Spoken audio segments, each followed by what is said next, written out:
بسم اللہ الرحمن الرحیم۔ السلام علیکم ورحمۃ اللہ وبرکاتہ۔ آج کی اس ویڈیو میں بات کریں گے سامان گم ہونے یا پیسے گم ہونے سے بچنے کا قرآنی وظیفہ۔ اکثر لوگ یہ شکایت کرتے ہیں کہ ہمارے گھر سے سامان غائب ہو جاتا ہے اور ہمیں پتہ نہیں چلتا، یا الماری یا پرس سے پیسے گم ہو جاتے ہیں۔ تو ایسے افراد کے لیے قرآن پاک کی ان صورتوں کا بہت ہی مجرب وظیفہ ہے۔ تو کوشش کریں وقتاً فوقتاً جب بھی الماری کو تالا لگائیں تو ان صورتوں کو پڑھ کر دم کر دیں، اور جب بھی گھر سے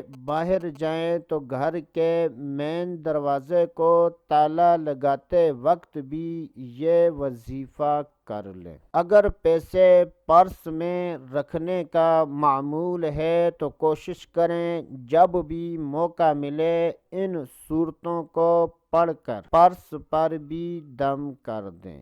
بعض اوقات حساب میں یہ آتا ہے کہ گھر میں ایسے اثرات ہیں جن کی وجہ سے چوری ہوتی ہے، یا جنات پیسے چوری کرتے ہیں یا سامان چوری کرتے ہیں۔ تو ایسے افراد کو چاہیے کہ وہ اس وظیفے پر ضرور بالضرور عمل کریں۔ انشاءاللہ عز وجل اللہ عز وجل کے فضل و کرم اور اس وظیفے کی برکت سے سامان اور پیسوں کی حفاظت ہوگی۔ قرآن پاک کی یہ صورتیں بہت ہی آسان ہیں۔ تقریباً ہر مسلمان بہن بھائی کو یہ صورتیں یاد ہیں۔ جن افراد کو یاد نہیں وہ کوشش کر کے قرآن پاک سے دیکھ کر تلاوت کر لیں۔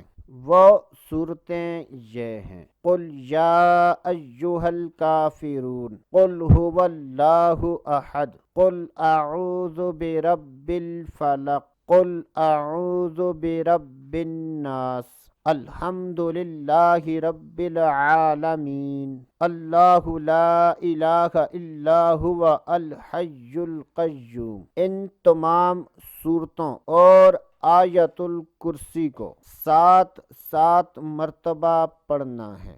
7 مرتبہ بسم اللہ الرحمن الرحیم، 7 مرتبہ سورۃ الکافرون، 7 مرتبہ سورۃ الاخلاص، 7 مرتبہ سورۃ الفلق، 7 مرتبہ سورۃ الناس، 7 مرتبہ سورۃ الفاتحہ اور 7 مرتبہ آیت الکرسی۔ تو اللہ تبارک و تعالیٰ پر یقین کامل رکھتے ہوئے جن کے گھر میں سامان یا پیسے گم ہونے کا مسئلہ ہے وہ یہ وظیفہ ضرور بالضرور کریں، اور جن کے گھر میں اگر چوری کا مسئلہ نہیں ہے تو اپنے سامان اور پیسوں کی حفاظت کے لیے بھی یہ عمل کر سکتے ہیں۔ تو دوستو آج کے لیے اتنا ہی، اگلی ویڈیو تک